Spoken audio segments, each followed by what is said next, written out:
Hi, you're right. I'm Mr. Lane. I'm here to talk you through your knowledge organiser that you've recently received. In product design from September, you'll be running through one practical project. It'll be a design and make task. There's 5 key points on your knowledge organiser that we'll need to just quickly scan through. Health and safety. Obviously, it'll be a little different because we'll be using different hand tools, different machinery.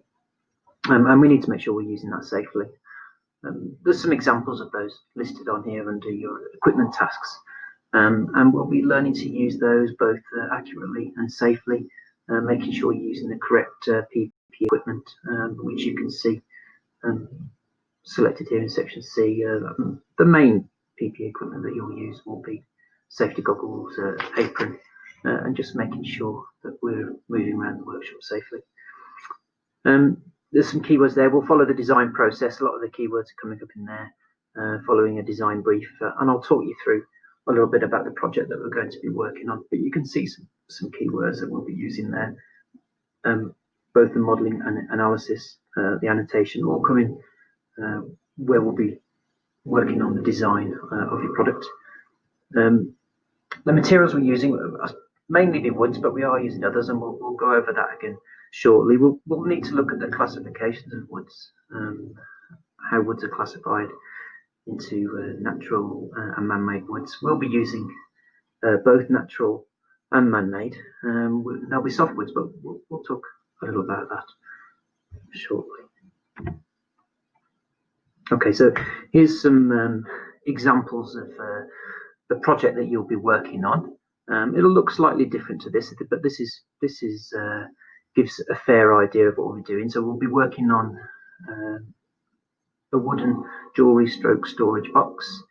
You'll be making it from a softwood, from a pine, but you'll also be using other materials as well. You can see some acrylic mosaic designs on there, and that's going to be one of your main design tasks on here. We'll be researching designers who are well known for mosaic design, so you can understand the colours and shapes that are used. We'll get you using some of the design software on the computers to produce your own mosaics, and then we'll need to use those designs to actually cut the acrylic out using the equipment in the workshop. So we'll be using both a 3D router to remove some material on that lid, and then also a laser cutter to cut all those coloured acrylics into the shapes that you can see there. The CAD, obviously that CAD/CAM equipment is going to enhance your project that you're making.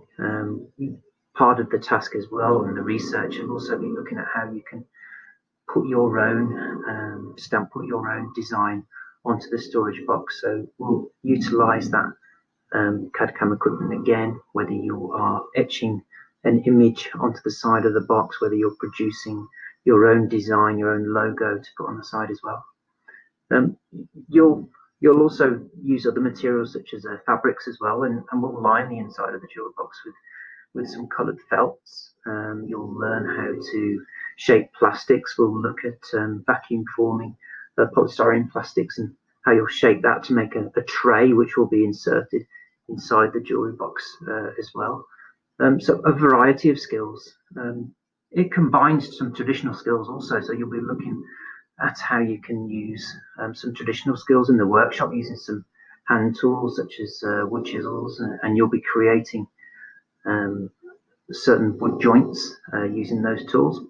You'll have to carry out some research tasks on those as well, so we'll look at that as part of the design process. You'll research different types of wood joints, find out how to make them, what equipment you'll need to do that, and from that knowledge you can then go into the workshop and manufacture the lap joints and assemble the sides and the carcass of the jewelry box itself. We've got to look at also researching material finishes, so different finishes that we've put onto natural woods. In this case, we'll be looking mainly using a variety of different coloured wood stains, when you can see those in the images on there. Here's some examples of the equipment that we've got at John Wilmot in terms of the CAD/CAM equipment that we've mentioned.